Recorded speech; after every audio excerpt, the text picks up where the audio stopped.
Some like I've made some mistakes in the past. Something that it cannot change. X-ray tube की last class में हमने thermionic mission के बारे में पढ़ा था। इस सीरीज की ये थर्ड क्लास है। इस क्लास में हम फॉक्सिंग कप और फिलामेंट के जो वेपोराइजेशन होता है उसके बारे में स्टडी करेंगे। बहुत ही इंपॉर्टेंट टॉपिक है। फॉक्सिंग कप पर हर एग्जाम में कम से कम 2 से 3 क्वेश्चन तक आते हैं और फिलामेंट का वेपोराइजेशन कैसे होता है ये भी आपको जानना चाहिए। देखिए, लास्ट जो क्लासेज है वो पिरामिड ट्विटर ऐप के ऊपर पड़ी है। वहां पे आप उनको देख सकते हो और एक टेलीग्राम चैनल है जिस पर नई आने वाली क्लास का लिंक आपको मिल जाएगा, जो आपको नीचे डिस्क्रिप्शन में उसका लिंक मैं आपको दे दूंगा। तो चलिए चलते हैं टॉपिक की ओर। देखिए, आज के क्लास की ऑब्जेक्टिव है फॉक्सिंग कप का जो कंस्ट्रक्शन होता है वो किस तरीके से होता है और उसके जो यूज है वो क्या होते हैं, हम इनके बारे में जानेंगे। इसके अलावा फिलामेंट का वेपोराइजेशन कैसे होता है उसके बारे में पढ़ेंगे और सेफ्टी सर्किट जो फिलामेंट को बर्निंग होने से या ओवर हीटिंग होने से बचाता है, हम उसके बारे में भी इसमें स्टडी करेंगे।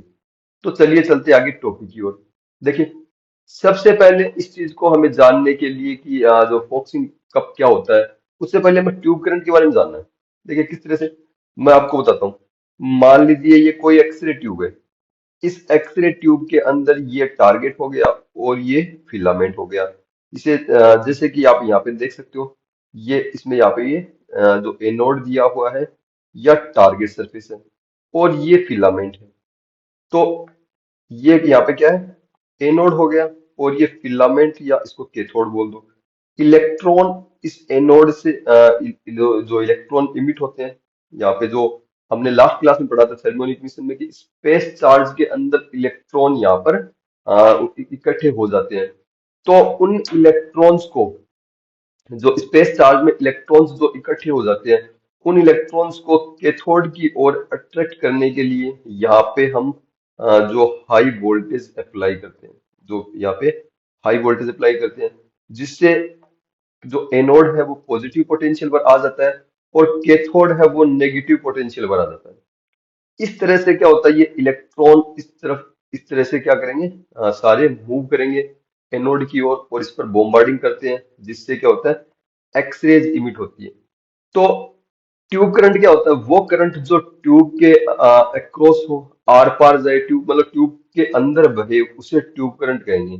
तो यहाँ पर फिलामेंट या कैथोड से एनोड की ओर जो इलेक्ट्रॉन स्ट्रीम है, ये इलेक्ट्रॉन स्ट्रीम क्या होती है, इसे इलेक्ट्रॉन करंट कहते हैं। और इसके अपोजिट जो इस डायरेक्शन के अंदर होगा, जो एनोड से कैथोड के अंदर होगा, वो ट्यूब करंट होता है, जिसे हम एमए से मेजर करते हैं। तो ये ट्यूब करंट हमें इलेक्ट्रॉन के फ्लो के कारण मिलता है, जो कि एनोड से कैथोड की ओर होता है, जो सॉरी, कैथोड से एनोड की ओर इलेक्ट्रॉन फ्लो होता है, उसके कारण से ये होता है। अब देखिए, तो इलेक्ट्रॉन, इसका मतलब जो ये टारगेट है और ये फिलामेंट है। फिलामेंट से इधर जो एनोड की ओर इलेक्ट्रॉन जाएंगे, ये इलेक्ट्रॉन स्ट्रीम होगी। और आपको पता है, ये इलेक्ट्रॉन स्ट्रीम बोल दो या इलेक्ट्रॉन की जो बीम बोल दो, ये बीम इस डायरेक्शन में जा रही है। तो आपको पता है ये सारे इलेक्ट्रॉन क्या होंगे, ये सारे इलेक्ट्रॉन नेगेटिवली चार्ज्ड है। ये सारे इलेक्ट्रॉन क्या नेगेटिवली चार्ज होते हैं। और ये सारे इलेक्ट्रॉन जो टारगेट है या जिसको कैथोड भी बोलते हैं, सॉरी एनोड भी बोलते हैं, इस एनोड पर टक्कर करते हैं और एक्सरे का प्रोडक्शन करते हैं। इसी क्रम में आगे देखिए, जब ये इलेक्ट्रॉन, जो ये कैथोड है, इस कैथोड से ये इलेक्ट्रॉन आगे निकल रहे हैं, ये कैथोड से और इधर एनोड की ओर जा रहे हैं। तो आपको पता है सभी इलेक्ट्रॉन पर नेगेटिव चार्ज दिया है। क्या होता है, नेगेटिव चार्ज होता है।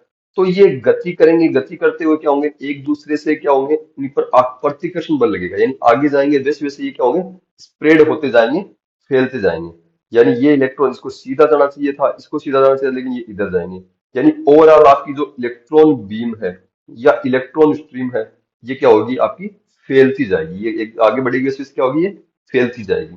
यानी इसको टारगेट के ऊपर, मान लो इसको इतनी सी दूरी पर ही टारगेट टक्कर करनी थी, लेकिन इलेक्ट्रॉन इलेक्ट्रॉन में प्रतिकर्षण के कारण इस बीम की जो चौड़ाई है वो बढ़ती जाएगी और ये टारगेट के एक अनएक्सपेक्टेड एरिया के ऊपर क्या करेगी, टक्कर करेगी। यानी हमने तो इतनी उम्मीद की थी कि इस एरिया पे टारगेट पे टक्कर करेगी और इसी एरिया को हम क्या कहते हैं, फोकल स्पॉट कहते हैं। क्या कहते हैं, फोकल स्पॉट कहते हैं। लेकिन ये बहुत ज्यादा स्प्रेड हो जाती है। टारगेट के बहुत ज्यादा एरिया को ये कवर कर लेती है।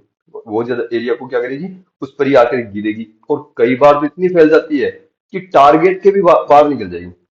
मान लो इलेक्ट्रॉन बीम इतनी ज्यादा हो गई, टारगेट की भी बाहर निकल गई। तो इसके लिए हमें क्या करना होता है, इसके लिए हम क्या करते हैं, इसके लिए हम ऐसे डिवाइस काम में लेते हैं जिसे फोक्सिंग कप कहते हैं। तो उस फोक्सिंग कप को या तो सेम पोटेंशियल पर, या जिस पर फिलामेंट होता है, या उससे नेगेटिव पोटेंशियल पर हम रखते हैं। जिससे क्या होगा, ये फोक्सिंग कप इस इलेक्ट्रॉन बीम पर एक नेगेटिव पोटेंशियल अप्लाई करेगा, बाहर से एक नेगेटिव पोटेंशियल इस पर लगाएगा। इस नेगेटिव पोटेंशियल से क्या होगा, इस नेगेटिव पोटेंशियल से जो इलेक्ट्रॉन स्ट्रीम है, ये इलेक्ट्रॉन स्ट्रीम प्रेस होगी, इसके ऊपर इलेक्ट्रिक फील्ड अप्लाई होगा तो प्रेस होगी, और ये अपने जो डिजायर्ड डायरेक्शन है उस डायरेक्शन के अंदर ये आगे बढ़ेगी। हम इसकी जो इस फोक्सिंग कप के जो इलेक्ट्रिक फील्ड है, इसके द्वारा हम इस जो इलेक्ट्रॉन स्ट्रीम है इसकी साइज और शेप को हम जो रेगुलेट कर सकते हैं। हम डिजायर्ड साइज और शेप से हम पा सकते हैं। जैसे यहाँ पर ये जो जो फोक्सिंग कप है, ये फोक्सिंग कप अप्लाई किया, ये फोक्सिंग कप जिसमें यहाँ पे नेगेटिव पोटेंशियल इसमें दिया हुआ है, इस नेगेटिव पोटेंशियल से क्या होंगे, ये इन इलेक्ट्रॉन्स को इन इलेक्ट्रॉन्स को क्या करेगा, ये रिपल्स इनके ऊपर एक इलेक्ट्रिक फील्ड अप्लाई करेगा, जिससे ये पास पास आएंगे और एकदम से सीधी डायरेक्शन के अंदर आगे बढ़ेंगे। तो ये फॉक्सिंग कप का इसके अंदर काम होता है, जो इलेक्ट्रॉन स्ट्रीम है या इलेक्ट्रॉन की जो बीम है उसको एक अनावश्यक एरिया पर गिरने से बचाता है, और उसको फोकसित करके रखता है पिन पॉइंट पे। मान लो, या आप जितना अपने को जो फोकल स्पॉट चाहिए होता है उस पर ये इसको रखता है।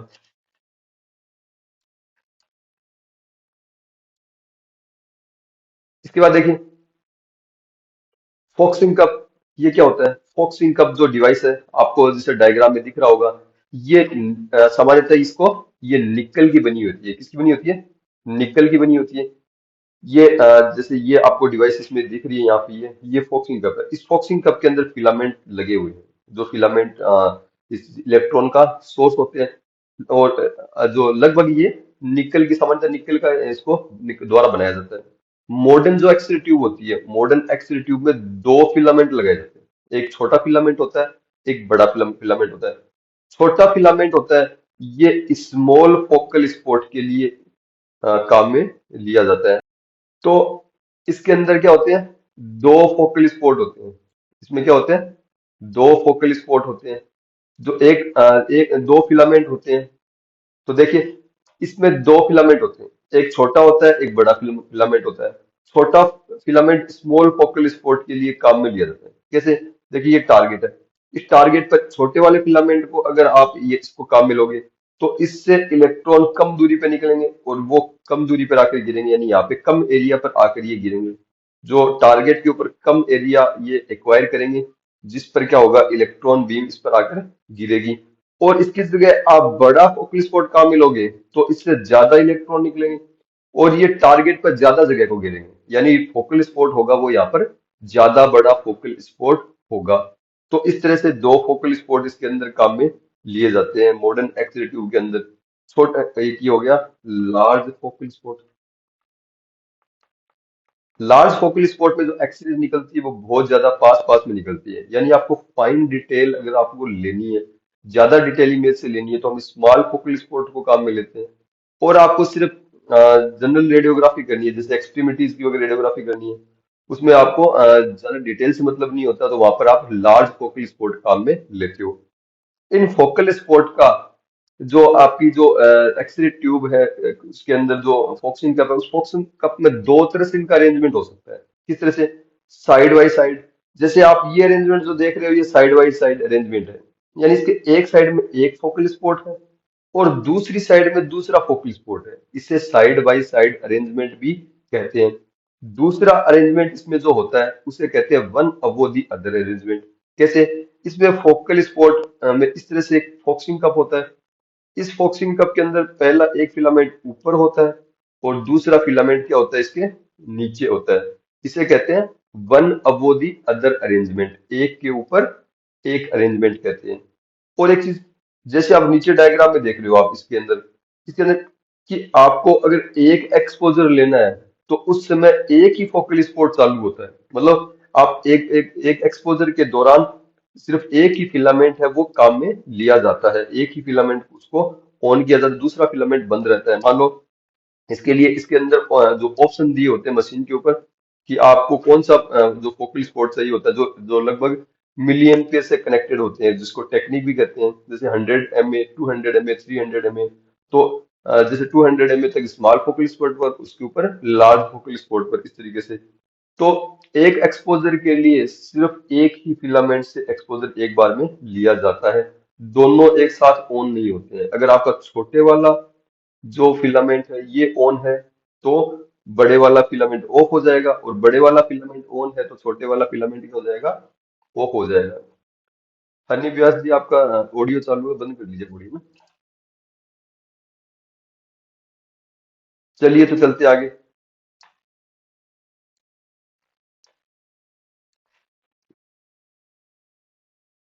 इसके बाद देखिए वेपोराइजेशन ऑफ फिलामेंट। आपको पता है फिलामेंट को जब ऑपरेशन के दौरान हम एक्सरे जो ऑपरेशन चल रहा है, हम रेडियोग्राफी कर रहे हैं, उस दौरान फिलामेंट अगर गर्म होगा तो उससे क्या होगी कि फिलामेंट की लाइफ छोटी होती है। कैसे? आपको पता है कोई भी पदार्थ है, कोई भी मेटल है, उसको या किसी भी चीज को हम गर्म करेंगे तो वो क्या होगा, वो वेपोराइज जरूर होगा। अगर हम उसको हीटर से या किसी चीज से गर्म करते हैं तो कुछ ना कुछ अमाउंट के अंदर उसका वेपोराइजेशन होगा या वाष्पीकरण होगा। इससे क्या होते हैं, इससे उसकी जो लाइफ है, फिलामेंट की लाइफ क्या हो जाती है, शॉर्टर हो जाती है। यहाँ पे गलत लिखा हुआ है, ये शूटर में शॉर्टर यानी छोटी लाइफ हो जाती है। कैसे? ये फिलामेंट है, ये बार बार में गर्म होगा या लगातार ये गर्म हो रखा है। आप जो रेडियोग्राफी के दौरान खूब सारे एक्सपोजर लेते हो, गर्म होगा तो इसका वेपोराइजेशन होगा, टंगस्टन जो टंगस्टन का फिलामेंट बना होगा। इससे क्या होगी, इस जो फिलामेंट की जो थिकनेस है, ये थिकनेस क्या हो जाएगी, कम होगी। थिकनेस कम होगी तो तार पतला होता जाएगा, और बहुत ज्यादा गर्म होने से ये तार क्या होगा, बर्न हो जाता है, जल जाता है। तो हमें जो फिलामेंट है उस फिलामेंट को अनावश्यक कभी भी बहुत ज्यादा समय, लंबे समय तक गर्म नहीं करना चाहिए। तो बहुत ज्यादा एक्सरे आ रही है, रेडियोग्राफी बहुत ज्यादा हो रही है तो अलग मैटर है। लेकिन अनावश्यक अगर मशीन चालू है और जो एक्सिस को फिलामेंट को हम हीटिंग कर रहे हैं, गर्म कर रहे हैं, तो अनावश्यक ऐसा नहीं करना चाहिए। क्यों? ज्यादा गर्म करोगे तो वेपोराइजेशन से क्या होगा, इसकी लाइफ छोटी हो जाएगी, इसकी लाइफ क्या होगी, छोटी होगी। तो इसके लिए क्या करते हैं, इसके लिए इसको अनावश्यक गर्म होने से बचाने के लिए एक्सरे मशीन के अंदर एक सेफ्टी सर्किट इंट्रोड्यूस किया होता है। एक सेफ्टी सर्किट इसके अंदर लगाया हुआ होता है, जिसे ऑटोमेटिक फिलामेंट बूस्टिंग सर्किट कहते हैं। इसे क्या कहते हैं, ऑटोमेटिक फिलामेंट बूस्टिंग सर्किट कहते हैं। ये सर्किट क्या काम करता है, देखिए ये सर्किट जब मशीन, जैसे मान लो ये आपकी एक्सरे मशीन है, ये मशीन ऑन है, ये मशीन ऑन है, लेकिन कोई एक्सपोजर नहीं लिया हुआ, नहीं लिया जा रहा। मतलब आपने आपके डिपार्टमेंट में अपने मशीन को ऑन कर दिया, उसको, लेकिन आप कोई रेडियोग्राफी नहीं कर रहे, कोई एक्सपोजर नहीं कर रहे। उस कंडीशन के अंदर ये ऑटोमेटिक फिलामेंट बूस्टिंग सर्किट क्या करता है, ये जो आपका जो फिलामेंट करंट है, इस फिलामेंट करंट को ये कम कर देता है और एक स्टैंड बाई मोड पर ले आता है। ये क्या लेता है, स्टैंड बाई मोड पर ले आता है, जो लगभग 5 मिली एम्पियर के लगभग ये इतना ये होता है। स्टैंड बाई मोड के ऊपर इसको ले आता है, कम कर देता है इसका टेम्परेचर, जिससे अनावश्यक ही ये ज्यादा गर्म ना हो। और जब आपको एक्सपोजर लेना होता है, आपको कोई रेडियोग्राफी करनी हो, कोई एक्सरे करना हो आपको, उस समय आप जैसे ही आप स्टैंड बाई बटन से आप जो प्रेप बटन है उसको आप ऑन करते हो, तो प्रेप बटन को ऑन करते हो, रोटर जिस समय रोटर घूमता है, रोटेट होता है, उसी समय ये ऑटोमेटिक फिलामेंट बूस्टिंग सर्किट ये क्या करता है, ये फिलामेंट करंट को रेज कर देता है, उसको बढ़ा देता है। कहाँ से बढ़ा देता है, आपके डिजायर्ड जो आपने एमएस फैक्टर लगाया है, उसको ट्यूब करंट लगाया है, मतलब जो आपने एमएस लगाया है, उस लेवल तक आपको रेडियोग्राफी के लिए जितना आपको ट्यूब करंट चाहिए होता है, वहां तक ये इस करंट को बढ़ा देता है।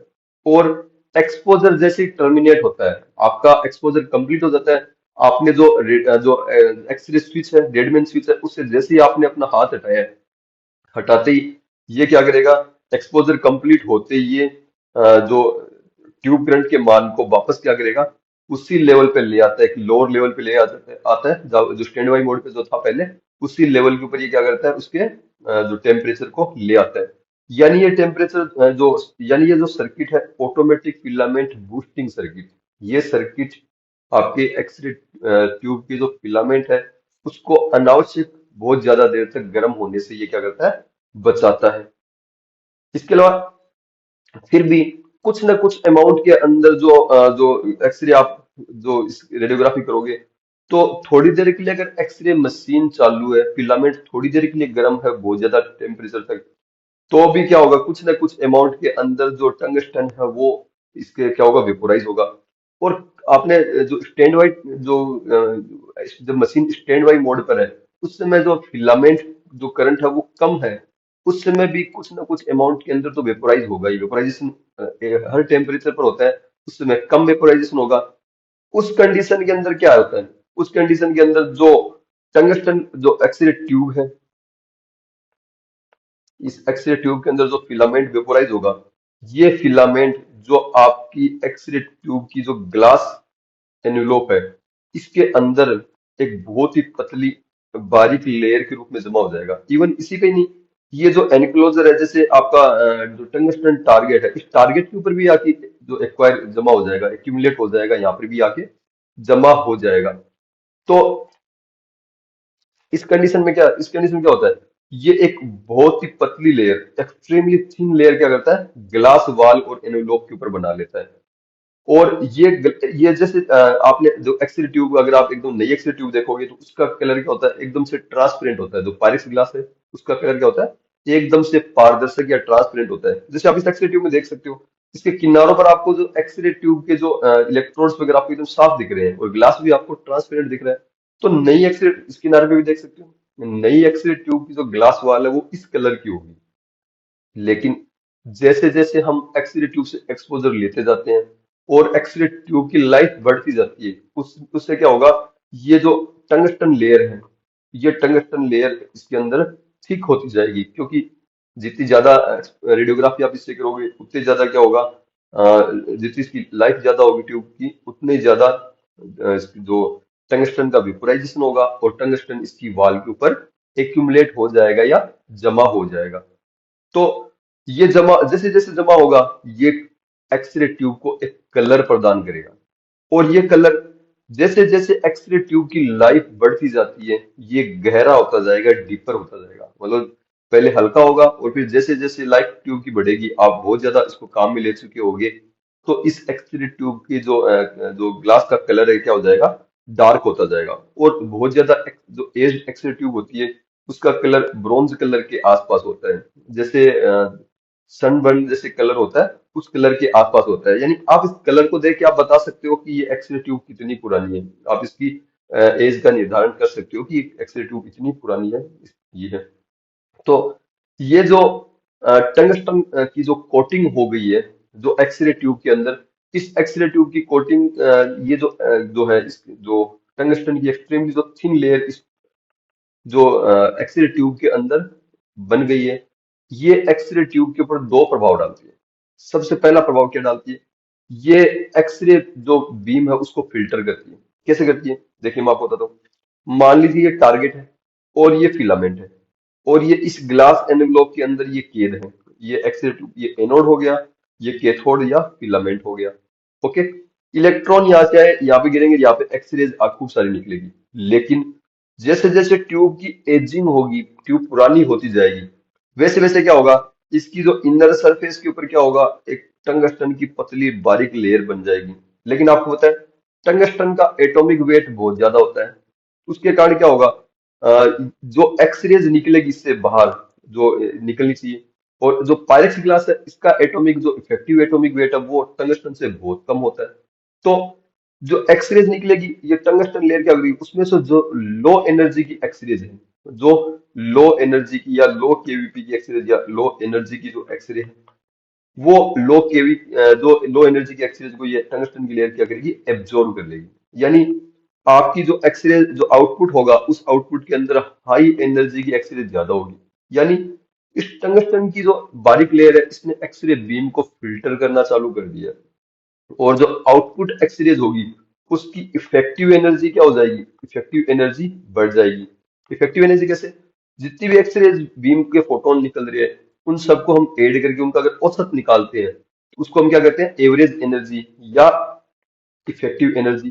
तो एवरेज एनर्जी अगर आप देखोगे आउटपुट जो एक्सरेज है वो एवरेज एनर्जी बढ़ जाएगी। क्यों? क्योंकि इसमें से लो एनर्जी की एक्सरेज है वो गायब हो चुकी है। तो पहला इफेक्ट तो इसके ऊपर ये गिरेगा। और अगर आप दूसरा इफेक्ट देखो, दूसरा इफेक्ट क्या होगा कि ये जब देखिए अंदर की ओर जो टंगस्टन की पतली लेयर बन गई है, इस टंगस्टन की पतली लेयर भी ये किस वोल्ट पर होगी, ये 0 वोल्ट पर होगी। यहाँ पे जो आपने वोल्टेज अप्लाई की है, मान लो आपने जो 100 केवीपी का वोल्टेज अप्लाई किया है, ये 100 केवी का वोल्टेज अप्लाई किया है। तो इस वोल्टेज और इसके बीच में क्या है, 100 वोल्ट, 100 किलो वोल्ट, यानी 1 लाख वोल्ट कम से कम इसके बीच में लगा हुआ है। अगर आप इसको -50 किलो वोल्ट देते हो और इसको +50 किलो वोल्ट देते हो, ये अंतर दोनों कितना है, 100 केवीपी हो गया। ये 50 माइनस के 50 किलो वोल्ट पीक है और ये जो प्लस के 50 केवीपी है। तो तो भी अगर इनके बीच में अंतर देखो तो यहाँ पे +50 से लेके यहाँ पे 0 के बीच में अंतर कितना, 50,000 वोल्ट का हो गया। यानी कई बार क्या होता है, कुछ इलेक्ट्रॉन जो जाने तो चाहिए थे एनोड के टारगेट के ऊपर, लेकिन वो इस ग्लास वाल से अट्रैक्ट होके 0 वोल्टेज पर है। यानी यहाँ पे भी तो एक वोल्टेज डिफरेंस हो गया। कहाँ पे, एनोड और जो सॉरी कैथोड का जो फिलामेंट है और जो ग्लास वाल है, इन दोनों के बीच में भी एक वोल्टेज डिफरेंस हो गया, जो कितना हो गया, 50 केवीपी, यानी 50,000 किलो वोल्टेज का हो गया। यानी कोई एक ऐसा इलेक्ट्रॉन हो सकता है जो इस 0 वोल्टेज की ओर अट्रैक्ट होकर सीधा आए और इस एक्सरे ट्यूब की जो ग्लास वाल है, इस ग्लास वाल को पंक्चर करता हुआ सीधा बाहर निकल जाए। और ये पंक्चर हो जाएगी तो इससे क्या होगा, इससे यहाँ का जो वैक्यूम है वो वैक्यूम डिस्ट्रॉय हो जाएगा। इसके अंदर एयर पार्टिकल घुस जाएंगे, एयर इसके अंदर घुस जाएगी, और एयर घुस जाएगी तो इसका वैक्यूम डिस्ट्रॉय हो जाएगा। वैक्यूम डिस्ट्रॉय होगा, हो जाएगा तो क्या होगा, जो कैथोड से इलेक्ट्रॉन एनोड की ओर जा रहे हैं वो इन गैस पार्टिकल से कोलाइड करेंगे। यहाँ पर सेकेंडरी इलेक्ट्रॉन का इमिशन होगा, जो हमने लास्ट क्लास में डिटेल्स इसको पढ़ चुके हैं एक्सरे ट्यूब की फर्स्ट क्लास के अंदर, जिससे एक्सरे बीम की क्वालिटी और क्वांटिटी पे हमारा कोई कंट्रोल नहीं होगा और एक्सरे भी क्या होगा, एक्सरे ट्यूब भी क्या होगी, धीरे धीरे खराब हो जाएगी। तो ये दो पॉसिबिलिटी होती है। तो इससे बचने के लिए हम क्या करते हैं, मॉडर्न एक्सरे ट्यूब है, देखिए इससे बचने के लिए मॉडर्न एक्सरे ट्यूब को क्या करते हैं, इस तरह से बनाते हैं कि उसका जो ग्लास एनवलप है उसकी जगह मेटल का एनवलप काम में लेते हैं। जो एक्सरे का जो एनक्लोजर है यानी बाहर का जो कवर है वो क्या करते हैं, मेटल का काम ही लेते हैं। उससे क्या होगा, देखिए इससे इस तरह से होगा, ये टारगेट हो गया और ये फिलामेंट हो गया। मान लो कोई इलेक्ट्रॉन इधर की ओर पंक्चर हो गया, मतलब इसकी ओर अट्रैक्ट होकर इधर आएगा, इसको पंक्चर करने की कोशिश करेगा, तो ये इसको पंक्चर कर ही नहीं पाएगा। क्यों? क्योंकि इस एक्सरे ट्यूब की जो आउटर ग्लास वॉल है, इस ग्लास वॉल की हम क्या कर देते हैं, इसकी हम अर्थिंग कर देते हैं। यानी कोई इलेक्ट्रॉन अगर इस ग्लास वॉल की तरफ आएगा वो सीधा कहाँ चला जाएगा, अर्थ में चला जाएगा। ये क्या करेगा, इसको पंक्चर नहीं कर पाएगा। इसलिए मॉडर्न एक्सरे ट्यूब है, बहुत सारी एक्सरे ट्यूब है जिनको इस प्रॉब्लम की समस्या के समाधान के लिए क्या करते हैं, उसके जो एनक्लोजर को मेटेलिक बनाते हैं, मेटल का बनाते हैं। तो ये आज की क्लास कंप्लीट है। एक नई क्लास लेके आपके सामने जल्दी उपस्थित होऊंगा, तब तक के लिए धन्यवाद।